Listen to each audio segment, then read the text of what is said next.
So the next discussion is about torque tool integration and how we implemented a solution for Case New Holland at the Racine plant. Um, uh, Joining me is Mike Murray from Racine, from the Racine plant at CNH.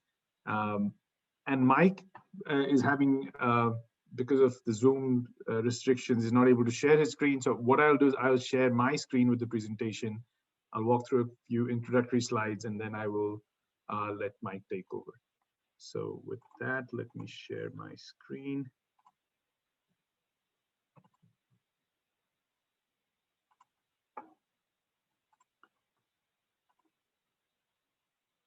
Oh, sorry, there we go.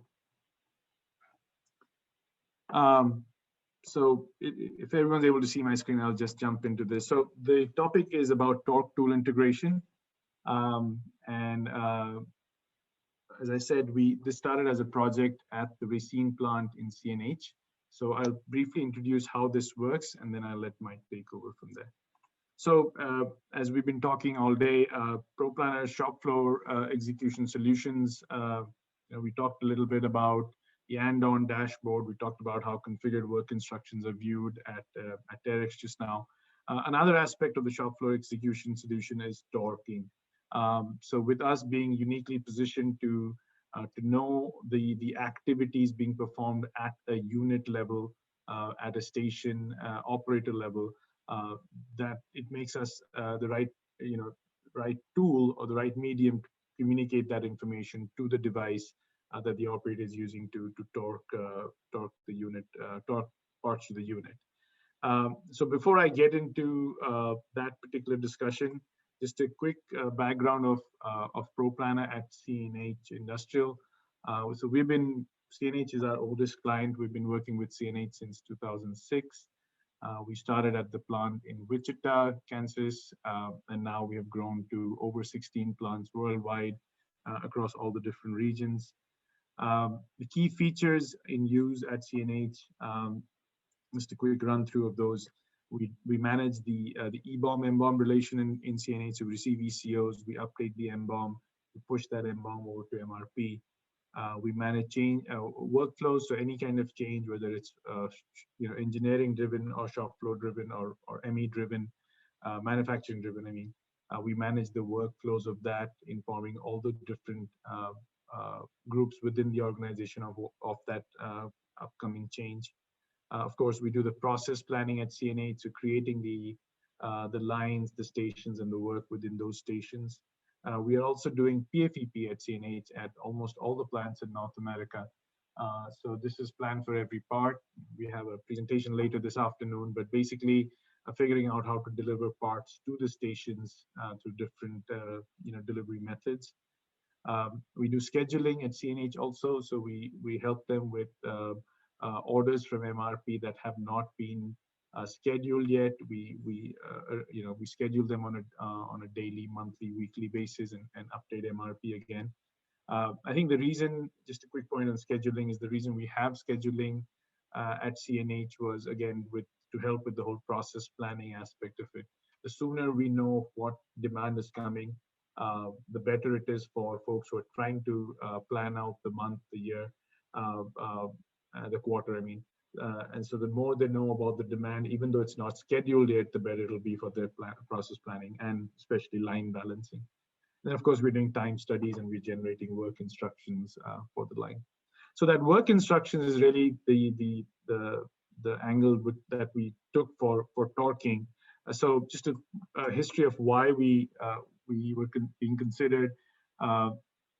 Torque accuracy was critical to quality improvements at CNH. So there was a push from the CNH side to make sure that the torque parameters are being correctly communicated to the operator, to the tool on the line.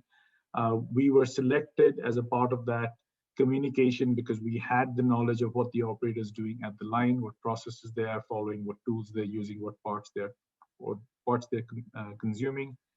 The next step was to communicate this information to the torque tool. When we started this discussion, I think it was a year and a half back, we were still working, Proplanner was still working on this talk tool, open protocol, this communication between Proplanner, shop floor viewer, and the actual device. And because we wanted to get going at CNH and push this information to the tool, we started looking at middlewares. In fact, CNH started looking at middlewares like Pivotware, which is a tool offered by a company called DeSoter that makes torque tools. And so Proplanner then partnered with DeSoter to make this integration a success for CNH, right? So that was our first step into the torque tool communication world. Why we were considered as the source of this information. As you can see, the three main things in Proplanner that make it the right fit for communicating this information. We have activities being performed at a workstation, which is the work configured by unit, configured by model, configured by option that the operator is going to work on. That configured activity has a set of work steps, has a set of parts, and has a set of tools that they need to consume. So what basically the approach that was taken was, okay, in a given activity, or for all the torquing activities that are being performed on the line, let's go ahead and define the steps that are required for torquing. For those steps, let's associate the tools and the parts that are required for torquing. And at different levels, at the tool level and the part level, let's define some parameters that we need to communicate to the tool. Mainly the program sets, the torque values, the angles, the quantity, and so on. So this is kind of the background of why we came into the picture of communicating to the torque tool, and then from there we took it to pushing the data out to the tool itself. With that, I'll have Mike get into the discussion. So Mike, I'll start with the background of CNH Industrial, just those who are not familiar, and then just let me know when I need to move the slides. Yep. All right. Well, good afternoon, everyone. I guess first of all, can you hear me okay? Yes, we can hear you, Mike. Excellent. Okay. Well, as Bondo mentioned, my name is Mike Murray. I work at CNH, where we are a leading global capital goods company with a strong presence in both on and off highway applications. On the left, you can see some key figures, but basically we offer 12 brands globally, of which 4 of those brands you're probably most familiar with are the ones that are predominant in North America, which are the Case IH agricultural brand, the Case construction equipment brand, and also the New Holland construction and agricultural brands. We currently operate about 67 plants globally, with 12 of those plants being here in the North American region. Next slide. So just a little bit about me. I've been with CNH for a little over 28 years. Actually, 25 of that has been with the Racine tractor plant. During that time, I've served in various roles, including process engineer, IE manager, workplace organization leader, focused improvement leader, and assembly manufacturing engineering manager. Though currently I am in the central manufacturing engineering team, and I work as the assembly technical expert, supporting our North American plants in various things, including assembly tooling support, technology products and deployment, product launch expertise, capacity planning, and also capital investment support for projects. And on the right there, I guess on that, you can kind of see a little picture of the product, our tractors, the Case IH branded tractor that we produce in the Racine plant. All right, next slide. So from a Racine standpoint, we did have an existing MES type execution system in the plant already. We used it more in our component areas, and we ventured out to see if we could use that in our transmission and tractor assembly areas. Unfortunately, what we found in a small project is that it just didn't support the order configuration for our products, which in our world, the tractor world, every order is basically made up of like somewhere around 50 to 80 top level bills of material. And the system we had just wasn't able to manage those multiple bills of material in the process sequence that we required in order to match our process. So ultimately we did some investigation, but what we found is that the database structure really was incompatible with how we wanted to be able to process the data.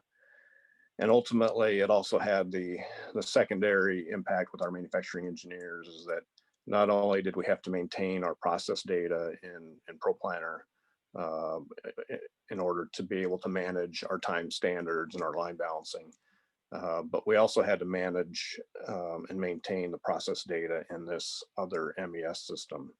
So that kind of led us in another direction. So next slide.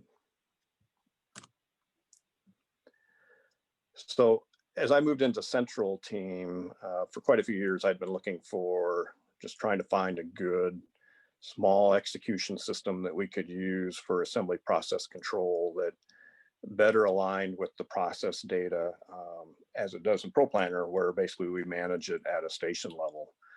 But then also one that could manage that parsing of the assembly activities based on, you know, that model option variant matching with any of the specific vehicles bill of material configuration. So as we dug into that and we searched around, ultimately we found the DeSutter Pivotware software as a good potential candidate. So we challenged and worked with these guys. So if I'm still a slide back on you, Bondo. Sure. Thank you. So we worked with them and we challenged them a little bit more to see if we could build a process in their system that allowed us to utilize our existing Proplanner assembly processes, our SOP images, and then really most importantly, our model option data that we maintain for each assembly process or each activity within Proplanner, because this really would allow us to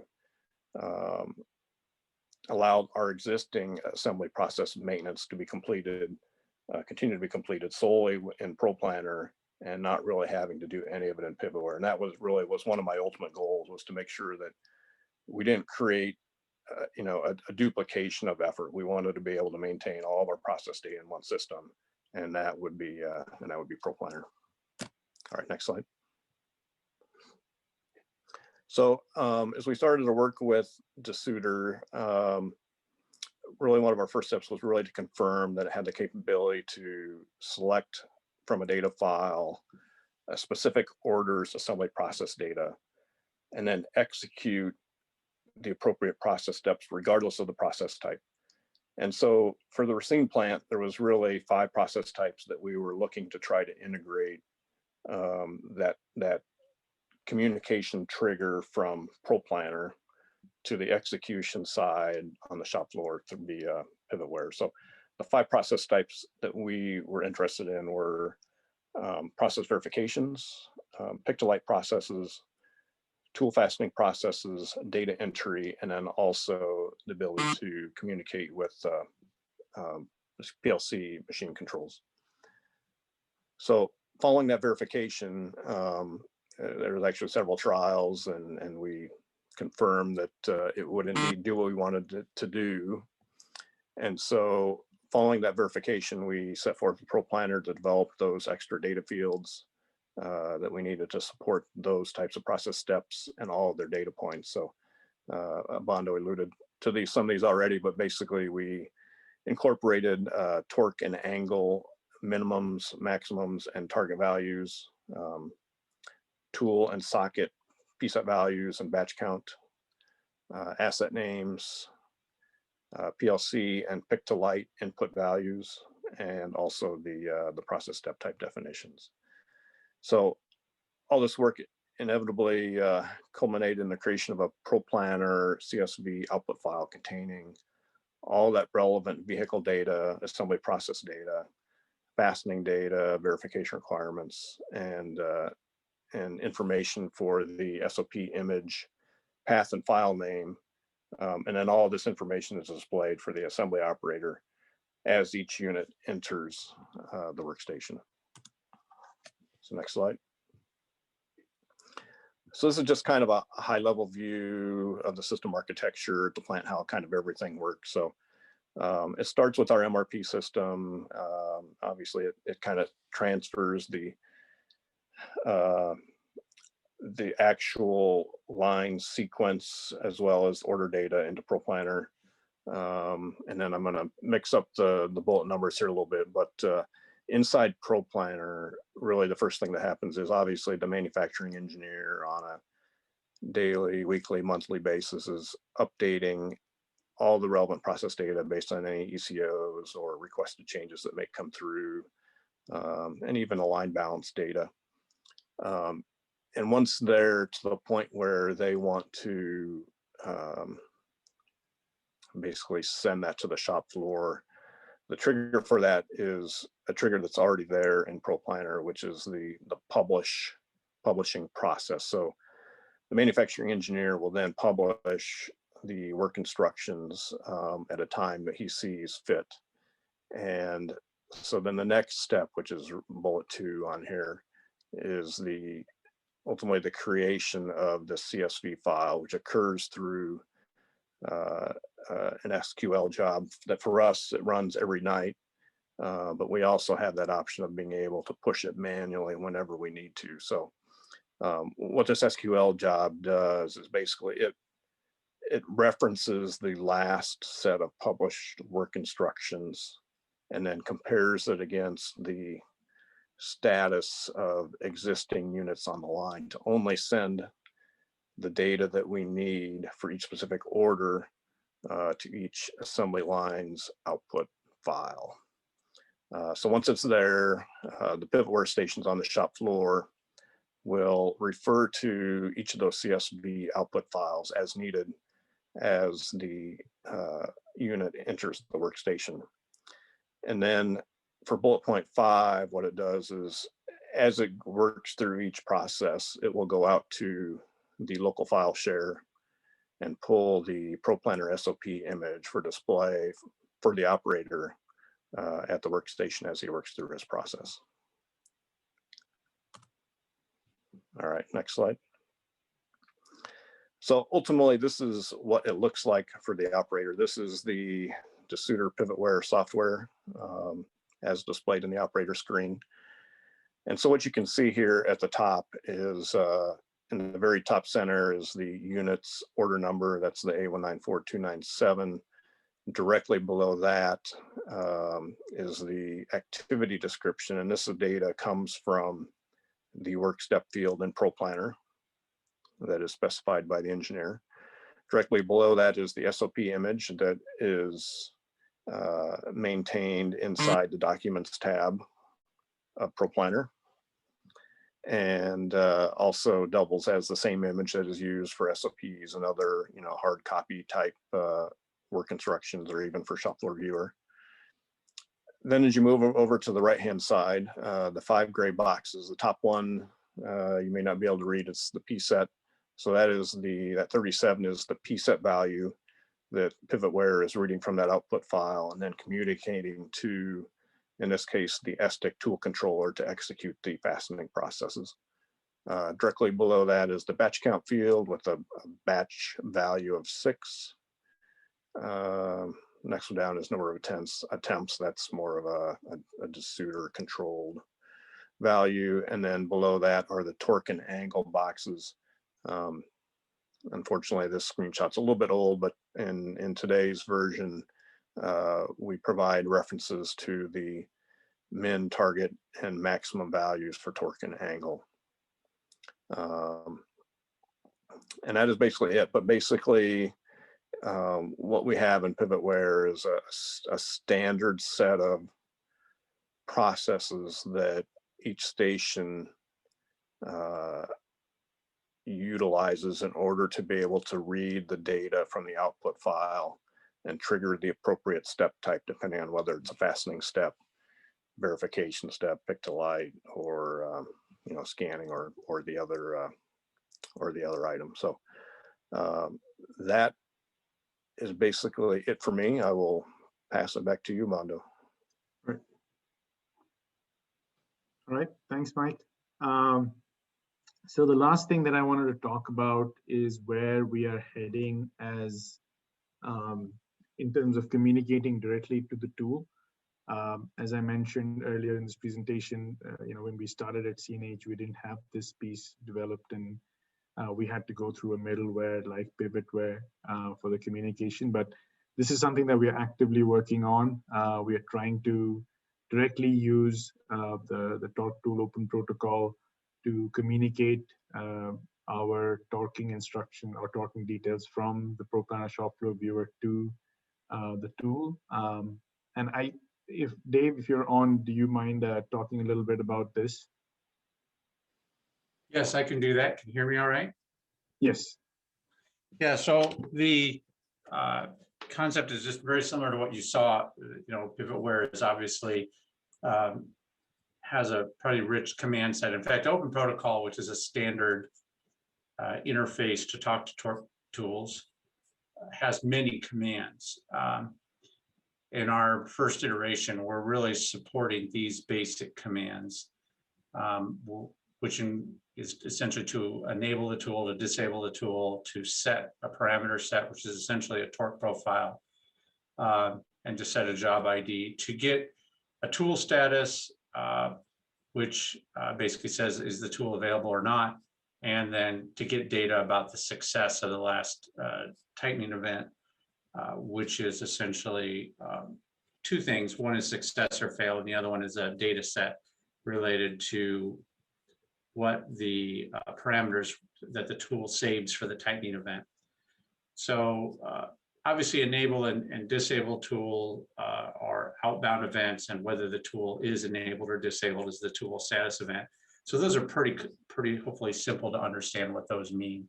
For those of you who don't know what torque tools do, I mean, you may be familiar with the concept that you can make a bolt tight, but what a torque profile may look like is it could just be getting to a certain amount of torque and then moving an angle beyond that.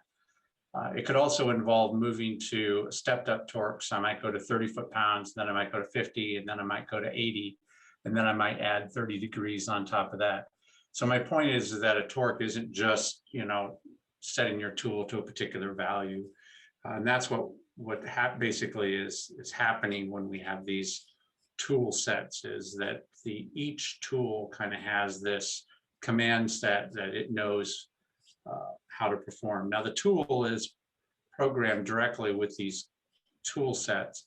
Proplanner's job is really just to allow the process engineer to take that tool set ID that's already stored in the tool, such as torque to 30, then 50, then 80, then go 30 degrees. That might be referred to as tool set 12. So the process engineer would say, I want this bolt and this activity to be bolted using tool set 12, okay? So that when that activity is now active, Proplanner will tell the tool, are you enabled, right? If not, it will enable the tool, it will set the tool set, and then it will wait for the tightening event's response. Was the tightening event successful or did it fail? Now, the important thing to note is that per our implementation, success or failure is determined by the tool itself, okay? Proplanner isn't making the decision. The tool knows whether it did or didn't accomplish that torque event. That information, of course, will be communicated, and as we looked at in a prior presentation with regards to the end-on system, if we're unable to establish that torque event, we do allow the operator to try again. If that torque event can't be established, then we will set that alert to FACT to the shop floor viewer. In addition to if the event is successful or if the event is failed, the tool can send us data. Now, we don't interpret the data, it's just a data set. Now, obviously, every tool has a different data set it can send us that includes the parameter data that it stores about its attempted torque event, whether it was successful or not. And we can store that with that serial number, units, activity that the operator is signed in on as part of the information that we store about processes that are performed live in the workstation. So the shop floor viewer is obviously the operator signed on. We know who the operator is. We know the serial number of the unit they signed on. We know the date and time they signed on, and the operator signs off. But anything the operator does that gets collected during that process, if the operator is entering data values, if the operator is scanning serial numbers of units, or in this case, if the operator enacted a tool set and a tool responded with a torque value that it achieved, that data set is stored as part of that sign on and sign off event for the operator for those activities. So engineers could go back later and mine that information, provided they understand, the language of data that's sent from that tool. So these are very base open protocol features. The feature set for open protocol is very rich, and a tool like Pivotware, which is a MES application, it's written specifically to focus with its disorder tools. It has a much richer parameter command set user interface, but the nice thing about what we're enabling here is it's at least letting us for those events where really all you're wanting to do is to enable the tool, send a tool set to the tool, get a response of success or failure, store the value, and go on to the next event. In that case, for the type of situation, for any tool that supports this open protocol, which is pretty standard, you may not need a middleware application such as Pivotware. So it just depends. All right, thanks, Dave. I think with that, we are done with this presentation. Are there any other questions for me, Mike, or Dave?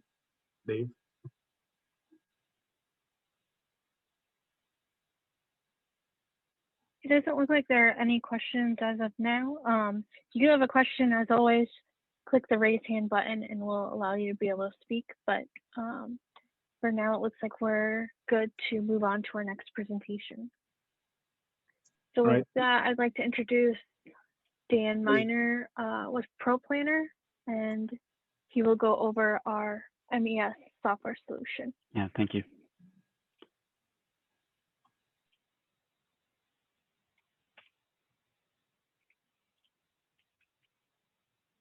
Okay, so what we'll be doing for the next 30 minutes is we're going to take a little bit of a step back to talk about the overall MES solution that Proplanner provides, do a quick demonstration of some of its capabilities with a focus on data collection. We'll take a look backwards, reflecting on what was completed in 2020. Then we'll also go through the roadmap for 2021 and hopefully spark some discussion with that. So first, speaking with you today. So again, I'm Dan. I'm an account manager with Proplanner, and I've been here just coming up on 7 years now. And really start with this bullet at the top here. So this is what you'll see if you go to Proplanner's website. It says tools for teams to launch complex products to the factory floor. I added some text there that says and build complex products, because really our MES solution is all about taking that rich process data set and acting upon that. That can mean pushing the data out to downstream subscribers like ERP systems, third-party MES systems like the Pivotware tools, as well as Proplanner's shop floor viewer, which would be its more the actual application name. So this problem that we're trying to solve, really at the core of Proplanner, is this manufacturing process management data set. How are you maintaining this data set, this information around your manufacturing process plans, designing what's going to happen, what tools do you need, what parts do you need, what information do you want to display to the operators, and making sure all that information is synchronized with when your product as well as process design changes need to go live on the shop floor. As I'd mentioned on the opening slide here, this is intended to be more of an overview. I have the schedule over on the right-hand side, and you can see we've had a lot of different presentations today that have touched on aspects of some of the execution capabilities, but we're going to take a little bit of a broader look today. And for those that are not familiar, the typical users of Proplanner shop floor system, I would say the people that we've seen and they've gotten the most value out of it would be those manufacturers that are really in the high mix environment with a relatively low volume. And I'm careful with putting labels on that. It can be a little bit dangerous. Low volume can mean lots of different things. Tack times from a couple of minutes up to many days. We also find that there's some overlap then with companies who have some sort of regulatory or a customer-driven compliance requirements where they have a lot of data collection, and they need to be really sure that they've collected the right as-built data on the shop floor and that they have timed in the process plans for the unit that again synchronizes with the product and process design changes. So Proplanner has been working on this, as Bondo mentioned during one of the presentations earlier. We've been working on this for really over a decade, this display of information to the operators on the floor. We've made lots of progress with this MES solution, but it is not something that is a solved problem by any means. So that's really my goal here, in addition to presenting information about what our tool is able to do today, and again, what we've done over the past year, but also looking forward. Here's the plans that we currently have, and then in making sure we're getting your feedback on what you would like to see to be more successful on the shop floor in the actual execution system. So first, we spent a lot of time today talking about the shop floor viewer. We've done some demonstrations, but what I'd like to do is just walk through a demo that goes through the operator experience from sign-on, notifications around the fact that there are changes, viewing the configured work instruction. We'll go through and actually collect some data by executing some checklists. We'll also denote a component serial number against the unit. And then we'll go through the process of raising a defect, walking through some repair actions, and then ultimately raising a non-conformance for the part that had an issue.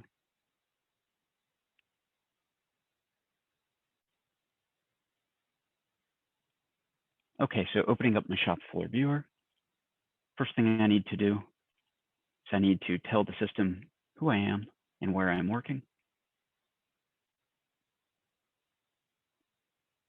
So I'm going to identify the line, station, and then the operator position at the station that I'm fulfilling. Then I'll go ahead and log in. I'm in admin mode, so I'm effectively seeing everything. But this screen, as well as the other screens that we'll look at within the application, are all configurable based upon the user role. So Brett really talked about this when he got into Terex and their experience between Assembly Planner and the shop floor viewer, where Assembly Planner, the process design system, is really the engineering toolkit that we want to use to, again, provide as much flexibility for process design, for exploring how you could improve your manufacturing plans. But on the shop floor, it's very much dependent on your role within the system, and particularly for operators and trainees on the floor. We want to make the information as digestible and the actions that you need to take, or that you can take, as obvious as possible to limit, obviously, the amount of mistakes as well as the amount of training that's needed. So let's take a step back to where we're actually at within this workflow. So I've told the system where I'm at. I'm at a station, and I'm ready to do some work. A new tax cycle has started, and I need to tell the system this is the unit that I'm about to build. That signal could come in through barcode scan, could come in through an RFID reader, but some way, somehow, I'm going to tell the system I am working on this VIN number or this particular production order. I'm going to go ahead and click sign on to VIN number 1. And then what Proplanner is going to do live is we're going to evaluate based on the fact that we know who is working, what they've done in the past. We're then going to look at the instruction that this user will need to complete specific for the configuration of this VIN number that's in front of us.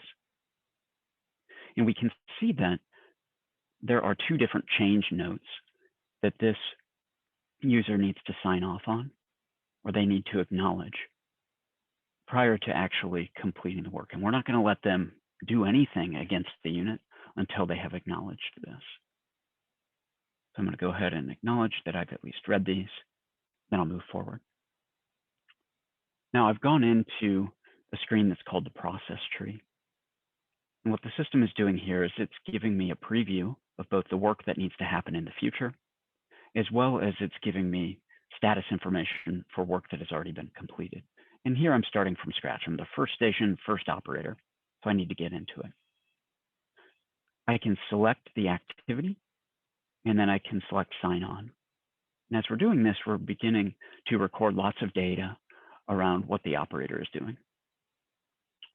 This is a demonstration activity that I use to show some of the different input capabilities of the tool, as well as demonstrate that it can show you information about the parts that need to be installed.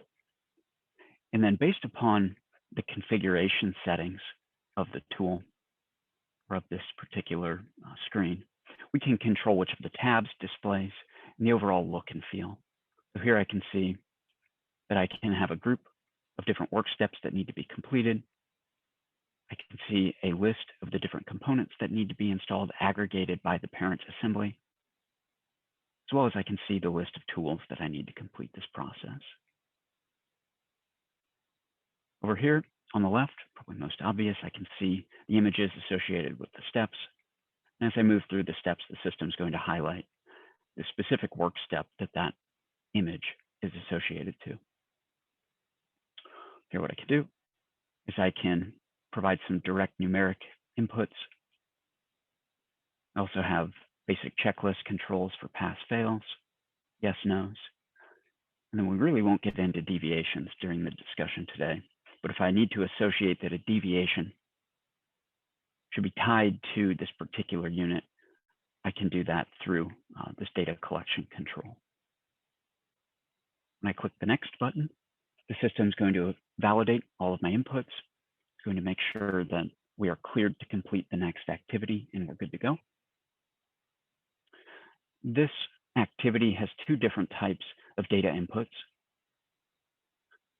This requires that I enter information about one of the parts that needs to be installed. I need to scan the part number. I also need to input the serial number of that particular component. And down at the bottom, you can see highlighted in blue, it's showing me that I need to use this 1 5/8 inch torque tool that has a target and a range that it can hit.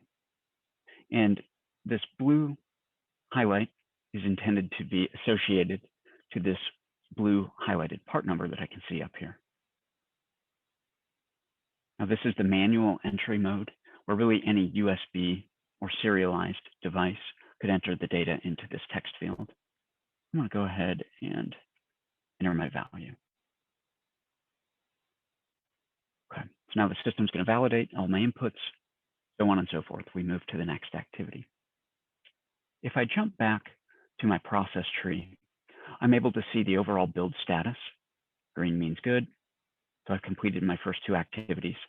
And then I have started the build for the subassembly of the transmission, but I have missing components. So this is being flagged as red at this time. What we're going to do now is we're going to say, well, the operator bailed out to the process tree because they identified that something is wrong. And what I'm going to do now is I'm going to raise a test failure. You'll notice that on the process tree, I have a number of different tabs here. The first tab is displaying the overall list of components that are currently installed on the unit, as well as all of the other components at this station that will need to be installed on the unit. So we're building up that as-built MBOM as we go. We also have the other tabs for test failures that we'll look at here, the deviations that have been associated to the unit, general roadblocks, which is just a thing that's preventing something from occurring, as well as skipped activities. Let's take a look at these test failures. I'm going to go ahead and file an exception categorized as a test failure for the station that I'm currently on. This test failure will be given a unique and tracked ID. I can go ahead and input the failure code associated with this failure. And then what I can do is I can track the individual actions that it takes to resolve this failure. First, I can say, well, we'll use this example here. What we're doing is we're having the operator enter the component that they had to adjust. That's my action code. And here I entered some sloppy data, right? I pounded the keyboard or whatever. And we can see that, well, that component is not installed on the unit. And the system is going to flag that the operator attempted to denote that they adjusted a component that's not actually on the unit. So we had a data input failure, but that we feel that that's important because we want to, again, describe what work is occurring against this particular unit and the components that we're actually touching. That's an important validation. I'm going to say that I'm actually just adjusting that part. This is a part that's installed on the unit. And the system here is telling me that that particular component that I'm adjusting is serialized, and it was installed at this particular station via this activity, and I can answer some comments if I would like. Now I'm going to go ahead and save that. And the system is now picking up that I've done something. I've made an adjustment to the unit, this particular component. Now, if I would like, I can actually perform another test. Maybe I get a pass, maybe I get a fail.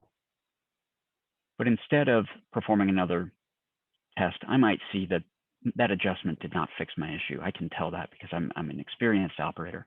I need to perform another action.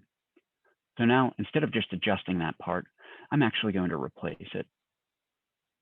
Again, I will input which component I'm working on. Ideally, I'd be scanning a barcode that is on that component. Because I'm doing a replacement, the system is saying, hey, okay, we're replacing a serialized part. We need to give it a new serial number. And because of the fact that I'm removing serial number DM1234 of this component, it could be that there's something wrong with this, and I should not use that serialized component on another unit. And I, in fact, want to raise an NCR about the old serial number as I'm in the process of replacing it with the new serialized component. I can go ahead and press save. So the system is now doing two things. It's validating that my new serialized part, 1235, excuse me, is good to go and can be used on this unit.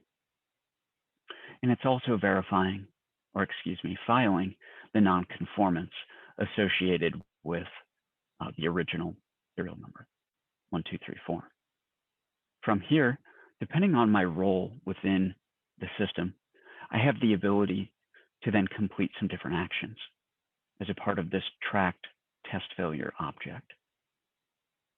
What I can do is I can actually say, well, this thing cannot be actually finally signed off unless I have the ability to promote this thing to a completion status or to a review status.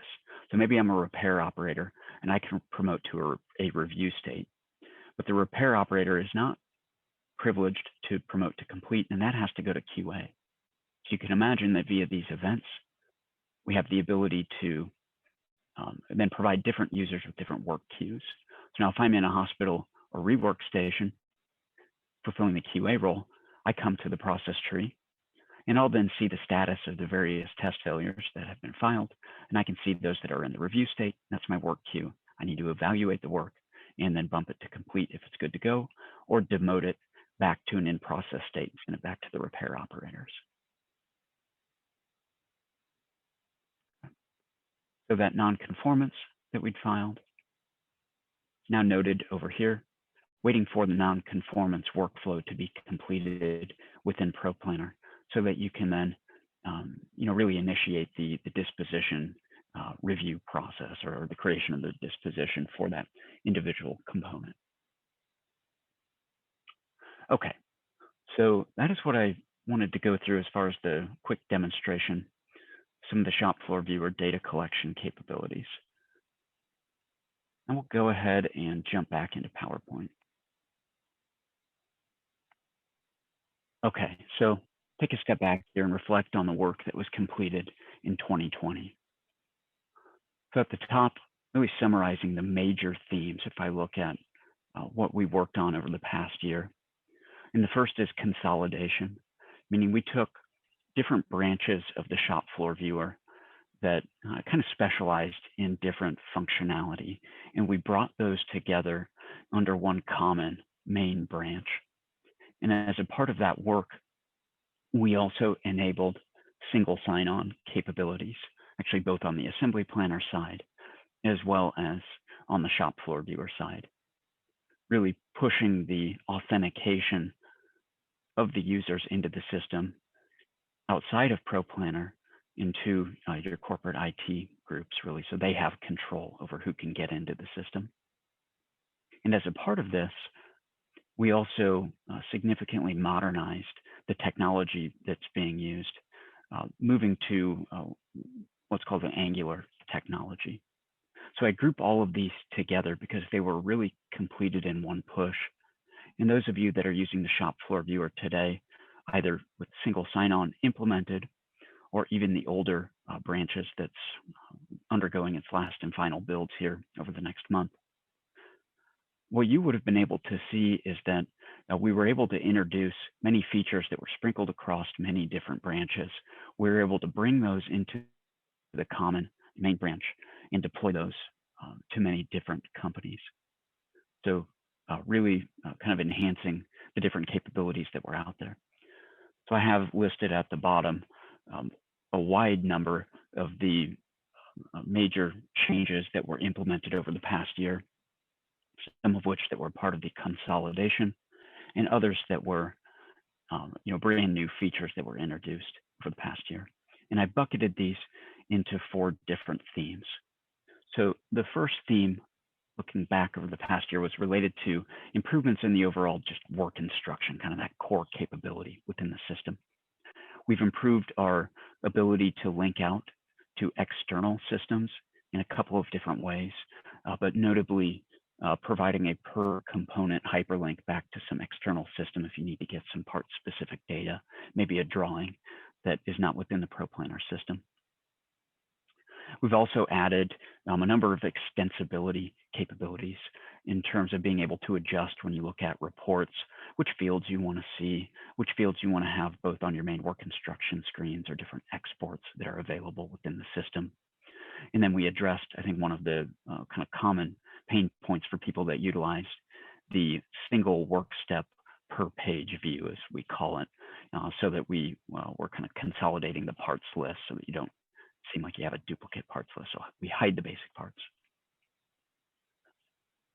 We did quite a bit of work last year related to kind of bi-directional communication of the work instruction data sets, both developing an API for third-party tools to be able to call to request that a specific work instruction screen be displayed using our same shop floor viewer technology, and also to dump out the data for third-party systems for wearable devices like prosthetics, as Dave discussed early on.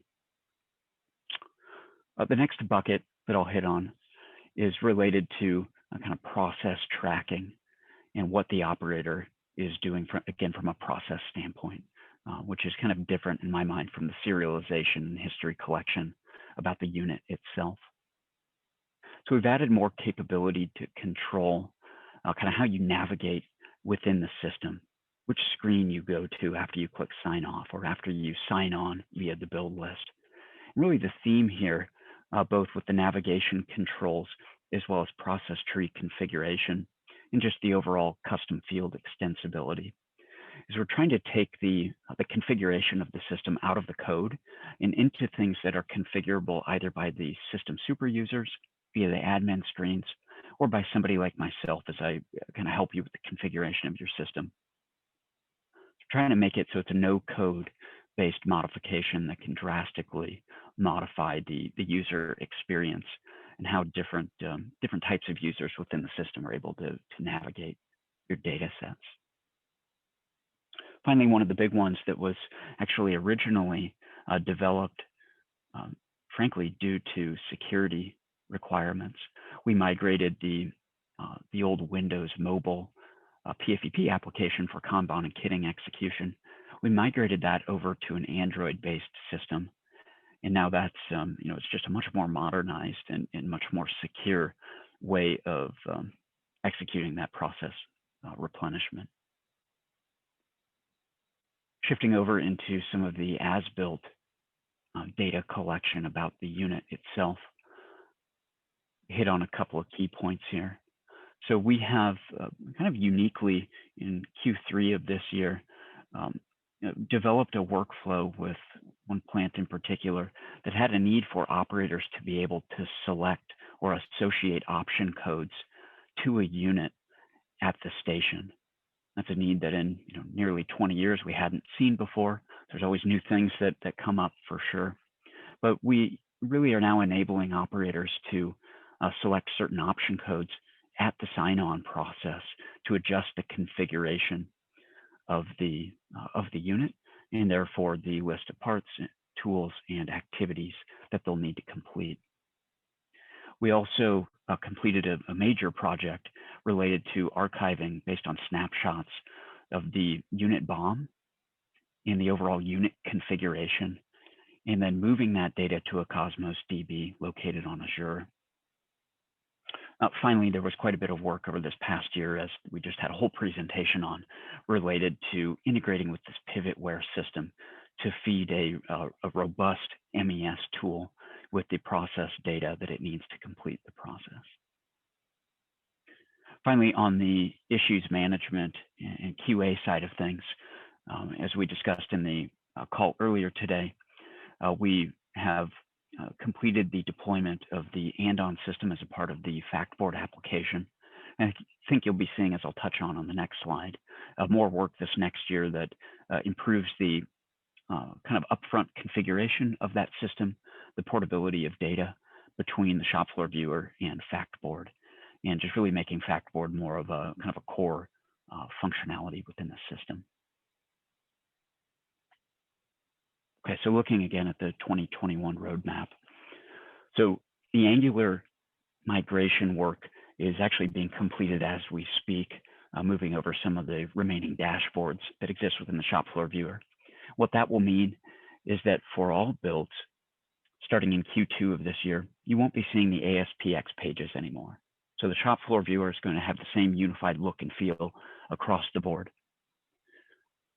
That was driven just as a part of our general work in terms of maintenance of the system, but also via the information security requirements, as I'd mentioned when we talked about the consolidation and single sign-on. Dave hit on this quite a bit in the morning, but security is just the underlying theme that is really driving lots of changes within the system. Then I have 4 bullet points here to really get at changes that we're going to be making. I see primarily in the first 2 quarters of this year.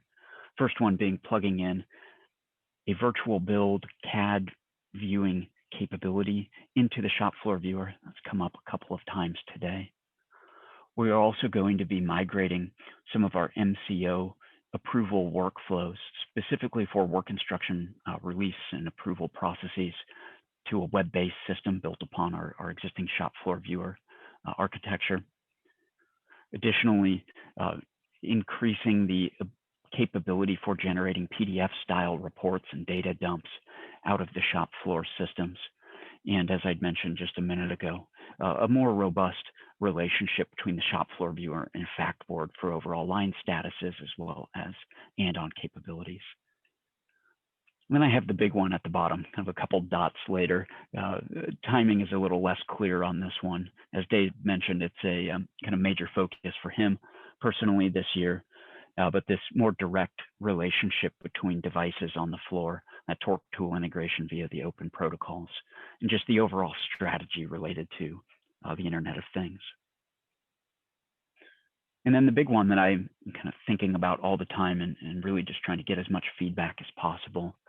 Obviously, today's not the right forum to dig into this, but we just want to open it up to, what do you want to see to be more successful in your organizations, in your communication and to the shop floor and collection of data to the floor.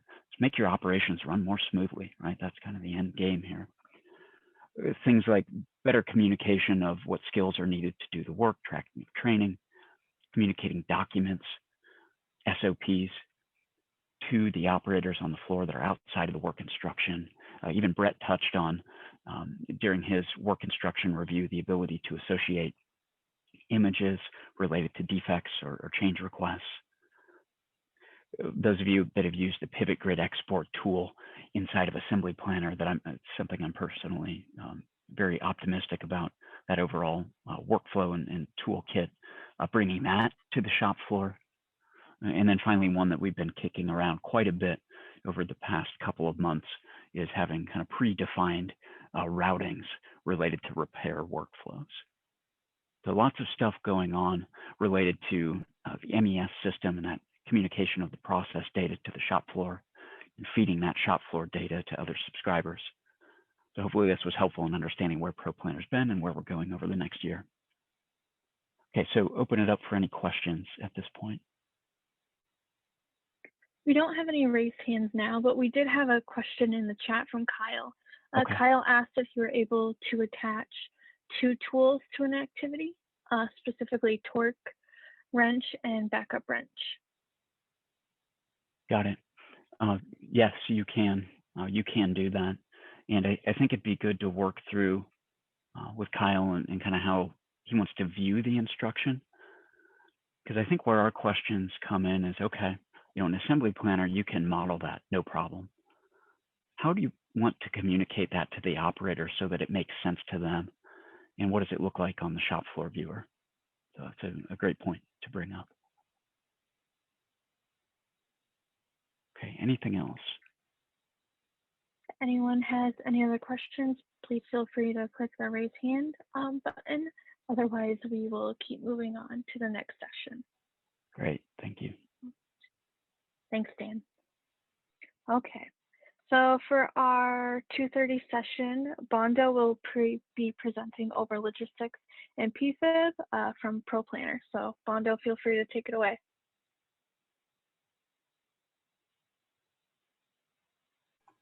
All right, thanks, Paige. I will go ahead and share my screen here and start the PFEP side of things.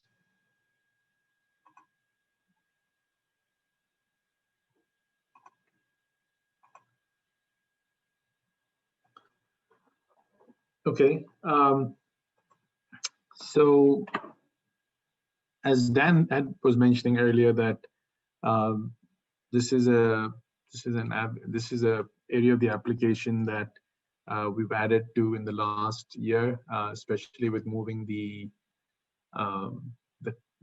execution side of things, the application that was being used for the PFEP execution to a Android environment.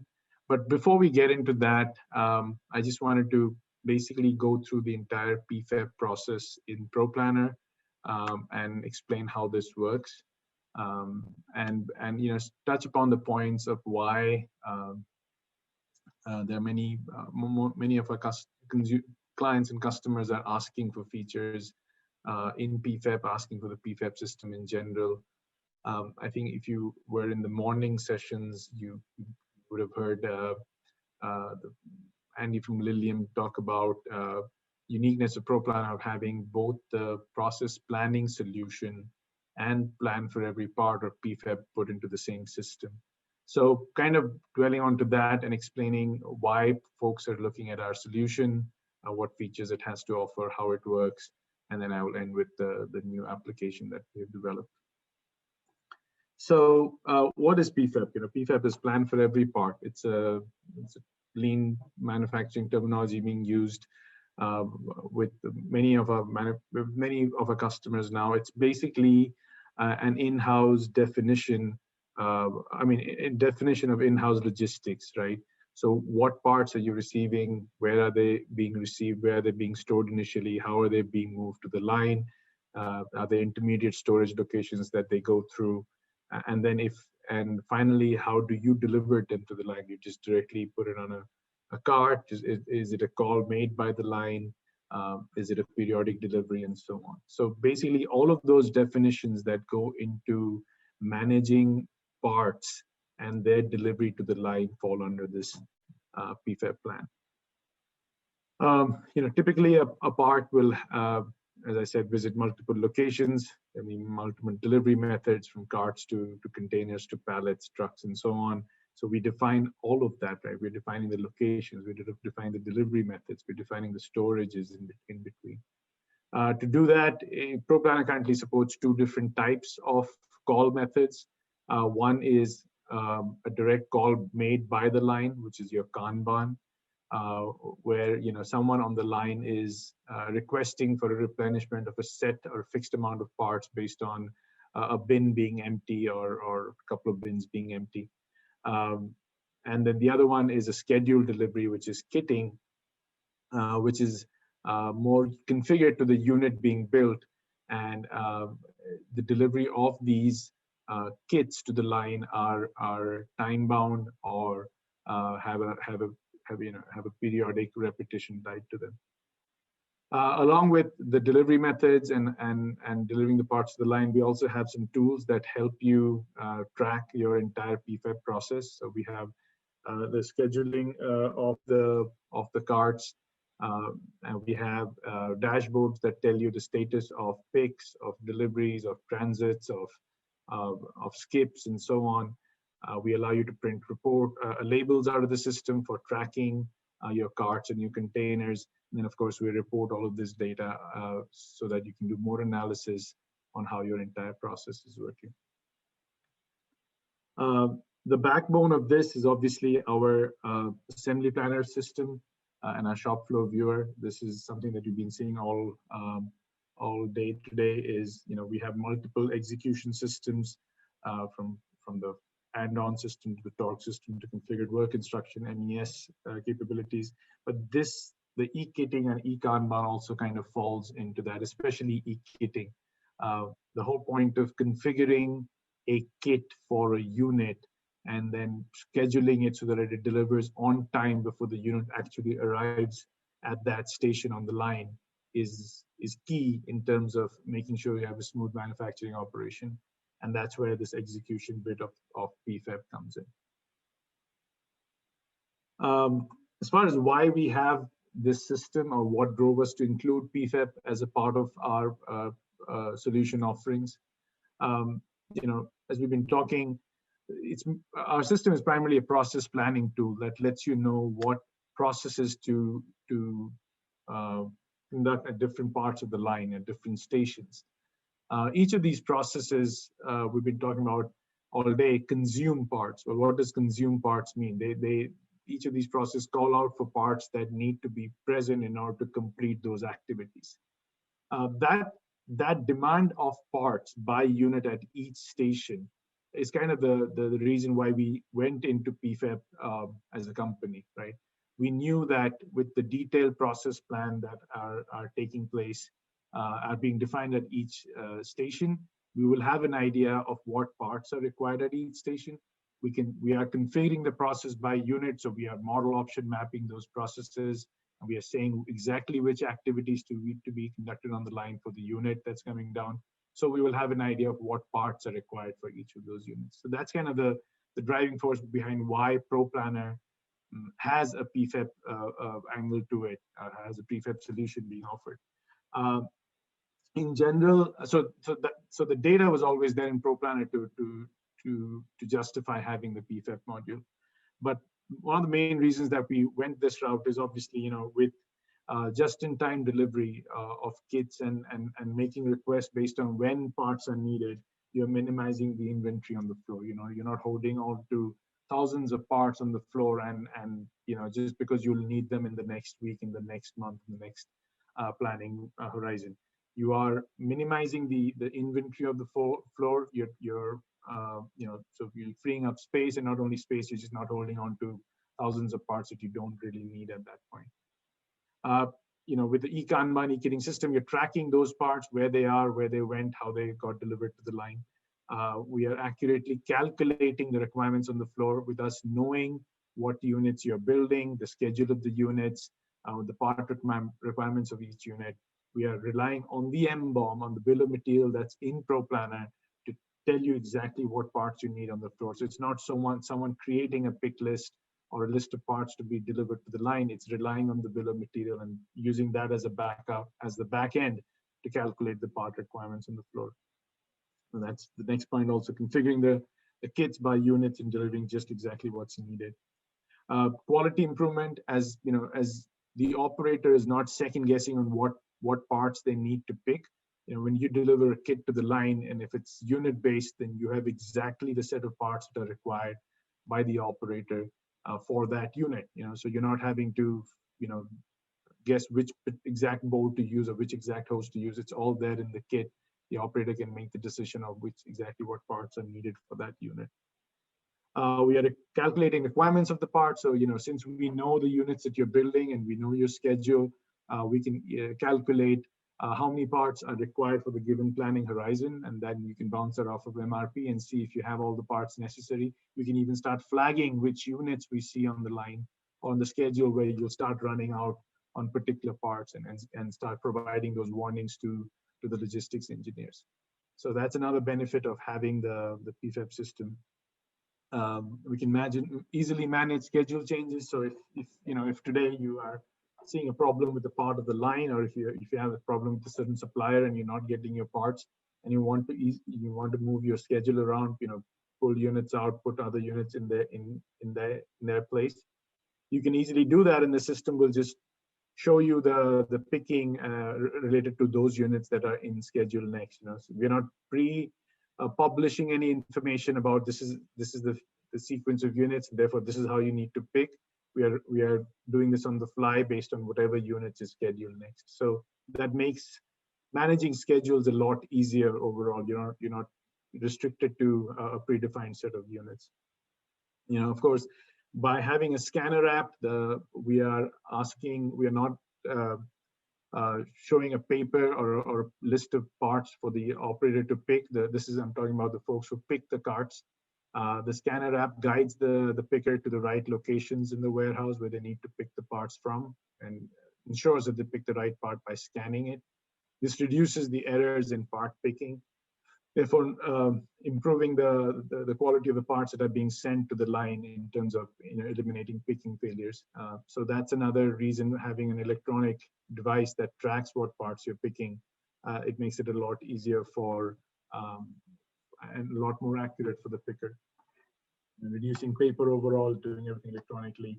And then the other benefit of this is, with using the scanner app, a lot of our customers are trying to capture the information at the back that we are storing, like when the cart was opened, when the cart was closed, when the cart went into the docks, to the warehouse, to the line, when it got finally delivered, and when it was emptied. All of these stages from part picking to delivery to the line and bringing the empty back are tracked by the scanner. That data is available for analysis, and it lets you do it lets you do analysis on the efficiency of the whole process. Where are you lacking? Why is it taking longer to deliver to this stage of on the line versus this other station? Why are certain carts taking longer to pick, and so on? So you can get into those efficiency calculations tied to the overall picking process also. Okay, so these are kind of the reasons why, other than just having the process drive the delivery, drive the demand of parts to the line, the overall PFEP process as to why it's justified to have this as a part of Proplanner. These are some of the main reasons for that. So I'll briefly go through what PFEP is. So in Proplanner, as I said, we are generating the demand at each station, right?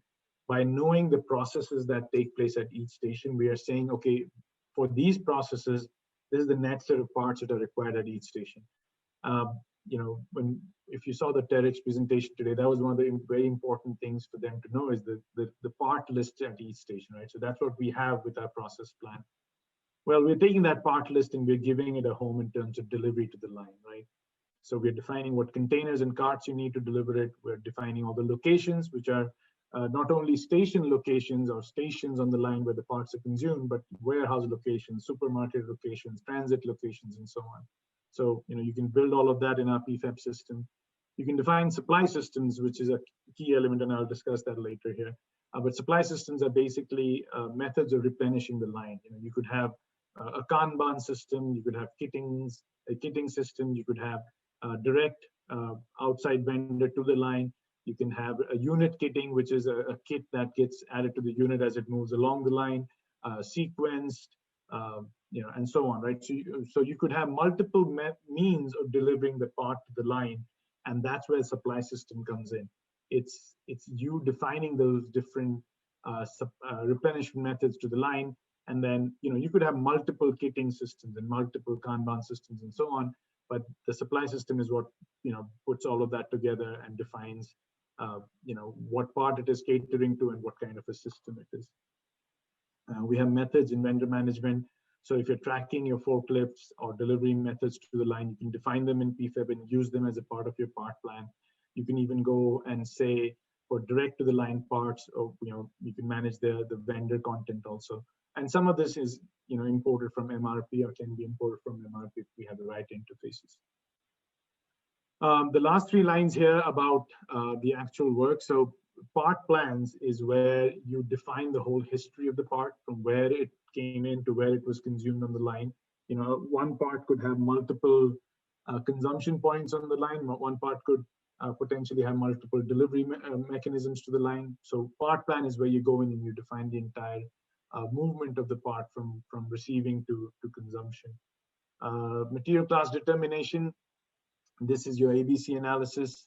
You can provide some information such as the size of the part, the cost of the part, how common this part is, and how many variations of this part are existing. Some of this information, again, as I said earlier, you can import from MRP, and then have the system compute for you what's the best way to classify this part, and therefore what's the best way to deliver this part. If a part is very commonly used, pretty much in majority of your units on the line, then maybe it's best to Kanban this and not put it in kits, right? Just have a big box of parts be sitting there and let the user pick what they need for the unit. If a part is very unique and is only used in certain units, there's no point keeping that part on the floor. Let's kit it directly from the supermarket or the warehouse and not put any extra space, take up any extra space on the floor. So all that determination of how to deliver the part and classify it in your ABC, you can use the material determination aspect of PFEP. And finally, we report all of this information right from your transactions on the line for Kanban to your movements for kitting. All of this is captured, and I'll go through some of the reporting that we have available for that. So I want to focus on these 3 components for PFEP in a little more depth so that you can kind of see how this works. So the first is supply system. So as I was saying, that you can have multiple supply system types be defined. You have direct to the line, you have Kanban, kitting, sequenced, unit kitting, and so on. So you can, as you define a replenishment system, what you're essentially saying, you're giving the unique name, and you're telling us where the source of this system is. Is it supermarket 1? Is it warehouse east, west, whatever? So you're giving us a source to look for these parts, and then you're telling us the mechanism tied to that particular replenishment system, right? This is a kitting replenishment system. This is a Kanban. This is a direct, and so on. So this is important for us in terms of defining the part plans. As I said, the same part could be received in multiple locations. Same part could be consumed in multiple locations. So it's very essential to understand what the source of the part is and give it a unique identifier. And that's what supply systems are. Next is part plans. So the part plan is the entire path of the part from birth to delivery. So you can see that I have a couple of parts here. They get received at case stock, which is a stocking warehouse. They get put into this particular rack. They're delivered to this supermarket on this rack. From that supermarket KE7, that particular rack, they finally get consumed at that station, sub 15. So I'm not only, and I could have as many levels as I want in between of the entire delivery to the line, right? So it's a part plan is where the logistics engineer can really go in and make sure that all aspects of the part, from the time it's received at the plant till it finally consumed at multiple stations on the line, you have a part plan defined for each. You have a delivery method mapped to each, whether it's kitting or Kanban or so on, and that way you're not missing out on any movement of that particular part. A couple of things to note here is I could split my quantity. You can see that I have a quantity of 1 and 2 here. 0 and 1 here. So in the first case, since it's Kanban, I don't really care about a quantity. I'm just taking the whole box of 30 that come in and then moving it to the line. But on the other case, when I am actually moving the part as a part of a kit, I want to move one part at a time with every kit. So I'm consuming only one per kit. At this point, I could also go in and define if there's a split in the quantity consumption by model. So I can have model 1 and 2 consume one quantity of this part. Models 5, 6, and 7, I could say use 2 quantity of this part. So we can get down to that level, to the model and the option level, and have a different quantity defined per part plan if we want to. Yeah, so the part plan is basically the movement of the part from end to end. The next thing that you can do in PFEP is, as I was saying, you can classify your parts. I think this is a key step in determining what the recommended, what the delivery method should be on the line. So I would like to say that we rely on a lot of MRP information back, especially when it comes to material cost, material size, weight, and so on. But once those parameters are in, you can define your thresholds in the system to say anything between $0 and $10 is cheap, and anything from 10 to 100 is medium, and so on and so forth. So you can categorize by weight, by cost, and then once you do that, the system looks at all those parameters and says, okay, based on the properties of the item, if there's as I analyze each item, I recommend that you do a Kanban delivery, or you do a kitting delivery, or you and so on, right? So this is completely customizable by the plant, by the facility. You can come in and define your thresholds. You can come and define your parameters. All we are doing is we're looking at the item. We are matching these thresholds, and if there's a match, we're saying we recommend that you do a Kanban delivery on this part, or you kick this part to the line. So this gives you a good way of making sure that every part that comes in new through ECOs or through product modifications do have a recommended delivery method, so that when the logistics engineer starts, you're not starting from scratch. You have a means of looking at what the system is recommending and then making decisions on how best to deliver it to the line. So that's another key aspect of PFEP in our system. So all of these things that I was talking about were tied to the authoring of data, so creating the PFEP data. As I said earlier, we have now, we used to have a Windows CE application, but we now have an Android scanner app. So all of the part picking and the Kanban execution that I was talking about earlier, you can now control them through this app. It's basically you can install it on any Android device. In this case, we have an Android scanner, but you could put it on a tablet and have a scanner tied to that tablet. At the end of the day, you launch the application and you're allowed to do both kitting and Kanban related executions from within that application. So that's a key development that we made in 2020. We moved from CE to having a true Android application. All right, with that, I'll go into what is eKanban and what is eKitting. Just walk through the cycle once, so for those who are not familiar with this, and make sure that you understand the background behind this. So eKanban or Kanban in general is a two-bin system, sometimes more, of notifying the warehouse or the supermarket of parts of part demands on the line, right? So imagine I'm working at a station. I have a bolt that I need to put on every unit. I see that I have one box of bolts remaining. I've completely consumed the second box of bolts. I'm going to make a Kanban request. So what happens is either the person doing the consumption, the operator, or there are folks who are monitoring the line and looking at the status of the containers, and if they see an empty container, someone will scan that. That action will print a label at the correct replenishment area. Again, depending on how you define your part plan, we'll know where to go, which area to go, and which printer to print on. That label will have information about the part, where it has to be picked from. Someone's going to grab that label, go grab the box of full parts, stick the label onto it, say that I'm done picking, or I'm done. I moved it to the replenishment area where it needs to be delivered to the line, and then finally scan it for delivery. Once they do, that box will go out. The box of full parts will go back to the line. So that's basically the process. Using our scanner to create the demand, track the full box of parts, and then finally get it delivered to the line. So if I want to see this through our scanner app, so you open the app, you go to Kanban, you have a Kanban general scan, which is the demand scan. Someone scans it, scans the label tied to the part that's sitting out there on the line, that generates a demand, prints a label out at this replenishment area.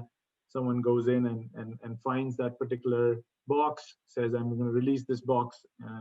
I picked the correct box, and then finally deliver it to the line so that the full box is back to the line. And all of the steps in between, from the time it was requested to the time it gets delivered to the line, all the steps in between are tracked. All transits, all movements of the box from when it was requested to when it finally got delivered are tracked and is available for analysis if you'd want to check your replenishment cycles. So that is eKanban. The next is eKitting. This is a little more involved, obviously. So this system is relying on the knowledge that Proplanner has the MBOM. Proplanner has Proplanner knows the production schedule, therefore knows the orders that you're about to build. And a combination of these two, with a combination of these two, we essentially create a bill of material for every unit that you're building on the line, right? So we look at the order, we look at the configuration of the order, we know the model and the options, or just the model tied to the order. We know there's a date tied to the order, whether it's the offline date or the date that the unit enters the line, online date. We know that date. So with the configuration of the unit and the date tied to the unit, we're able to accurately create a bill of material for that unit. So we're able to know that exactly what set of parts are required by that particular unit. We then look at PFEP. We know you have a part plan defined for all the parts that logistics is delivering to the line. And we create a PFEP list of parts for each unit, right? We're only looking at the parts that are required for that unit, filtered by the configuration, filtered by the date. So we now have information for every kit cart that's being delivered to the station for a given unit, what parts are required by that unit and how they will be delivered by kit cart on the line, right? So we gather all of that by looking at our PFEP data and the configuration of the unit. How does that look on our scanner app? So, we again launch the app, go to kitting, go to part picking. I'm a person picking the parts. I scan the cart that I need to open. In most implementations, the way this works is, in the warehouse, I could have multiple areas that cater to different sections of the line, right? So maybe stations 1 through 5, I'm in one area of the warehouse. 5 through 10, I'm storing parts in another area of the warehouse, and so on. Yeah, or it could be the entire warehouse that I'm traveling through picking parts. It really varies, depends on how the logistics setup is done. But at the end of the day, as a part picker, you are responsible for a certain set of carts.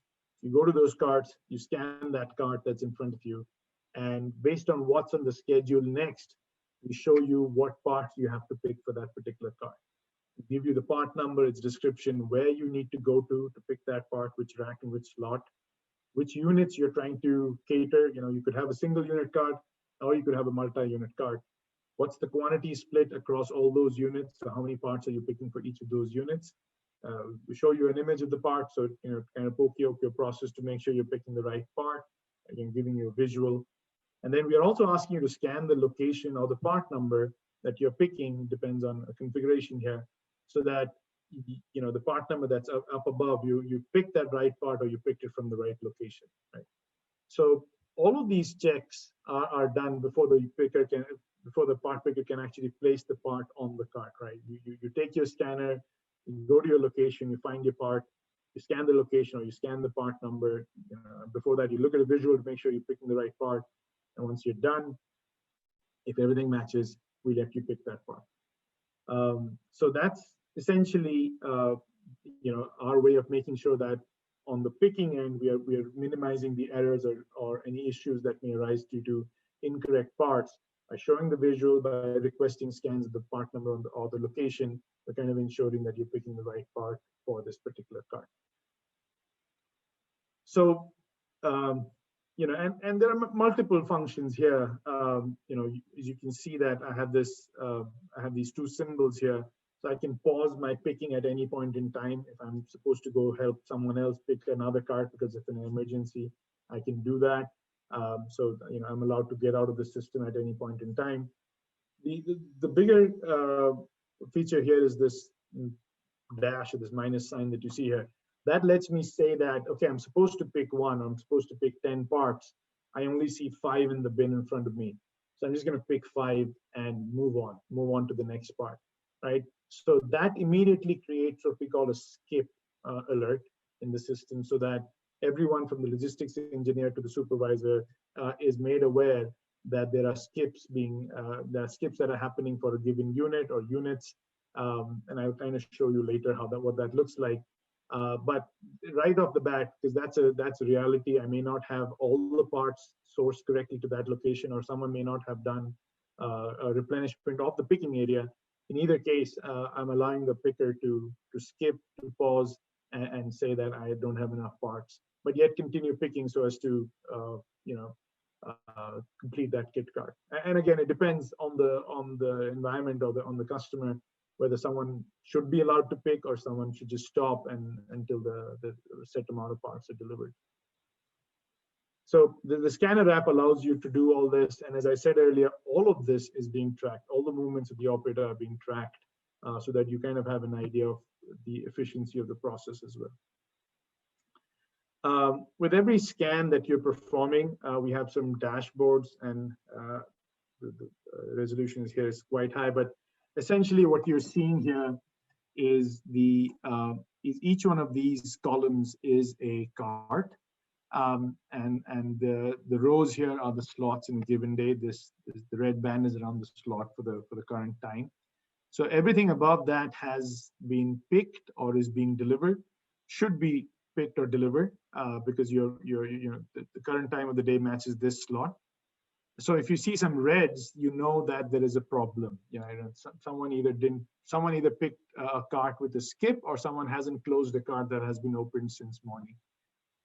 So the idea behind this dashboard is for the picking supervisor to monitor all the different pickers and see the status of where picking stands. And if you have a healthy band of colors at the top, that means everything was picked on time, got delivered.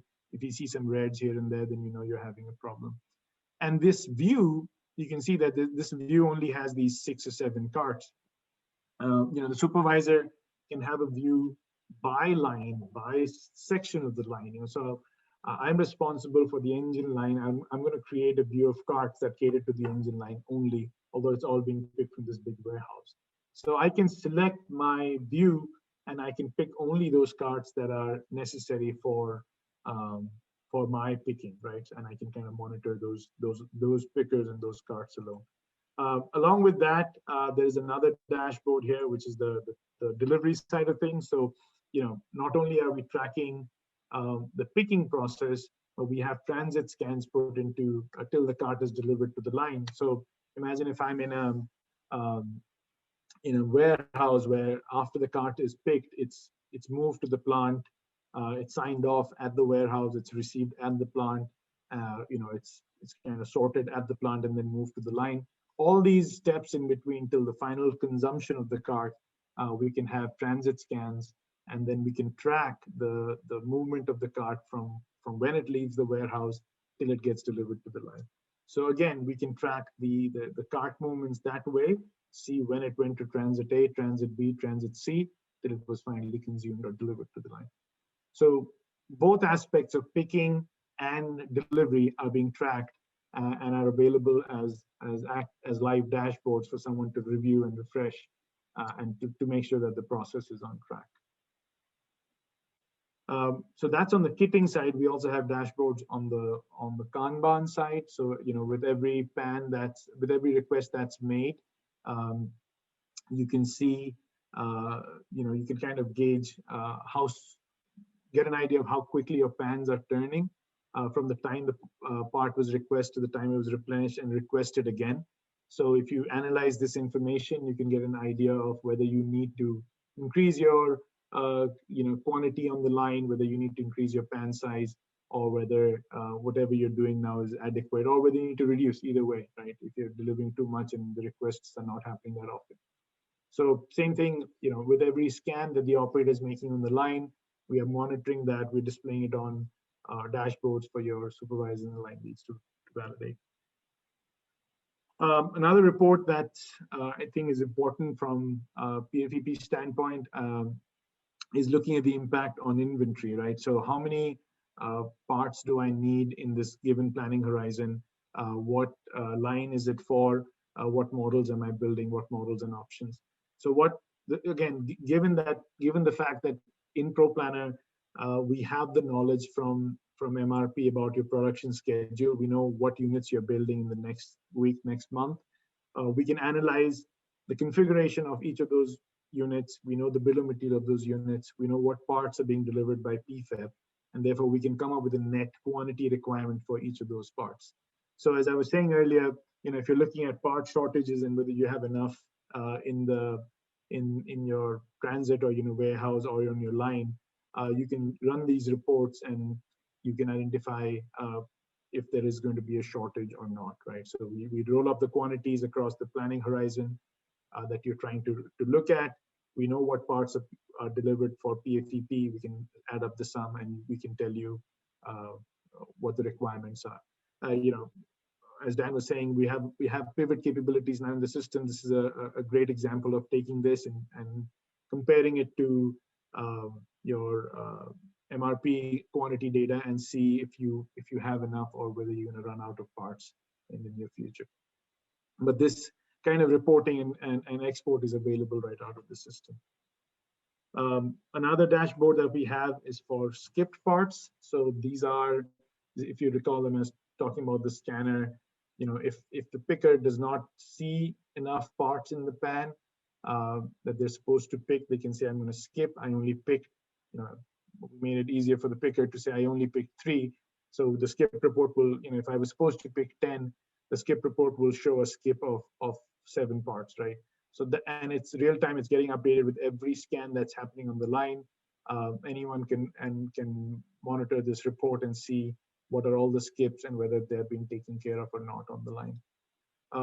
Along with, as there is a skip on the line, one of the things that we are also doing is we are printing a report right there and then with the scanner and kind of tracking it with the cart, so that again, another visual for the operator on the line to see these red boxes and know that there has been a skip on this particular cart, right? So you are aware that there's going to be a shortage of a certain part number that just got delivered to the line. So we're kind of doing it both ways. We have this dashboard that's being updated frequently or regularly to show you what are all the skips that are happening. And then on the cart itself, we put this kind of a report that shows you what parts were delivered, which of them were skipped, and what units were skipped. I think that's important to understand that where am I going to start seeing problems on this particular part. The last thing I want to talk about from a reporting and dashboard is as I said, we track, and I'm trying to make these bigger and smaller just so that you can kind of see. We track pick times, by cart type, by picker. So again, if you're trying to analyze your picking process, trying to make improvements on your warehouse, trying to see where the gaps are, why certain carts are taking longer than the others, all of this data is available for you to analyze and see where you can make improvements. So we have the pick times, we have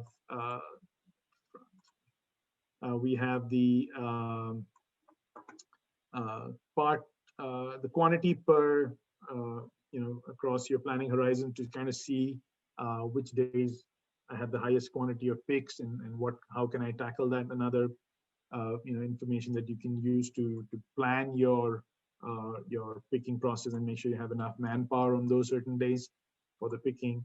And then finally, we have on the delivery end as well. How long it took for them to deliver, how many units they are delivering, and so on, right? So all of this information, since we are, as you're using our scanner app, we're tracking all this information at the back. This can really help in your analysis of where you can make improvements, on that side of the process as well. So I think that was my presentation for PFEP. As I said, it's trying to take your bill of material, your process data, mash it up with what's really required on the line, break that down into kits and Kanban delivery steps. We are trying to move, and traditionally we have seen these being done in Access Excel kind of applications. So we try to keep a very spreadsheet-like interface where you can define many columns tied to the part, but you define the entire history of the part from receiving to delivery. But then we are helping through the process of automatically generating the demand, accurately calculating kits, tracking your Kanban and kitting requests, and then basically giving you reporting and dashboard out of this to keep on top of that process.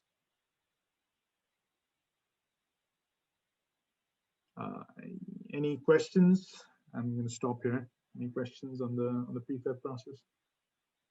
It looks like we do have one question. Just one second.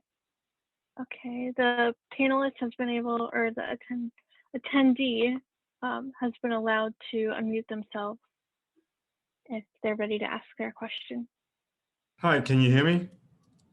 Yes. Yep. Yes.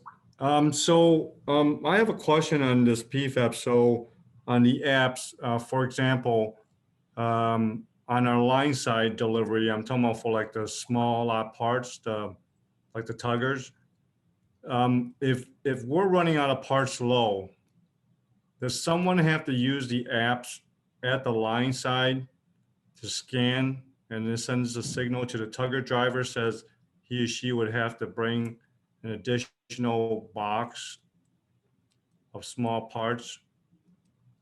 Yes, someone on the line said, I'm not necessarily the operator, but someone who's monitoring those parts. Yes, but you're right. We will have to have a scan from the line on the Kanban side of things to generate that demand, to generate that fault. Okay, because the way we currently do today, I don't know if you're familiar, I'm pretty sure you're familiar with it. We have a min and max process. And usually our tugger driver will go to the line and says, okay, I need X amount of these parts when it comes down to whatever that min may be. So if the min is 1 or 2, he or she will go grab those parts. So if that means someone on the line has to scan these parts to send a message to the tugger driver, says he or she needs to start picking these parts and deliver to the line based on what your PFEP app process. Would that be correct? Right. So I think if your concern is with someone having to scan every time, yes, right. If you're using the Kanban mechanism, someone will have to scan, and that generates the demand. We do have another supply system called AutoPick. This is at one of our customers right now. And this goes by tracking the inventory of the part, right? So if we, and setting min and max on that. So if we see that 10 units have gone by at a station, and we received, an inventory status, say 1 or multiple times a day. As we receive the inventory status, typically from MRP, we know the number of units that have gone by, we automatically start deducting from the inventory status that we receive. And then when it reaches the min, we automatically send a signal to, in your case, the tugger driver to say, bring me a box of, to reach the max again. But so pretty much that would be a PPS system, right? With the auto pick, that means as you're setting up a production poll system that if you consume 10, it's automatically going to send a signal. Right. So the only reason I didn't talk about it earlier was this relies a lot on someone giving us the accurate count of inventory. Whereas in our scanner, we are having someone monitor that and say, yep, I'm running out, I'm going to scan again. But if we have an interface with some system that says, as of this morning, I have 1,000 parts, whether it's in transit or at the location or the warehouse, and now you build 20 units, so your 1,000 has come down to 500. Well, 500s are min. Let's go request another one at that location, right? But we need that information, the current status information, either once or multiple times a day, depending on how frequently this part is moving, right? And so, instead of a scan, we will need that count to make that decision that yes, we need to make a request now. I don't know if that makes sense. Okay, no, that makes sense. Thank you. Yeah.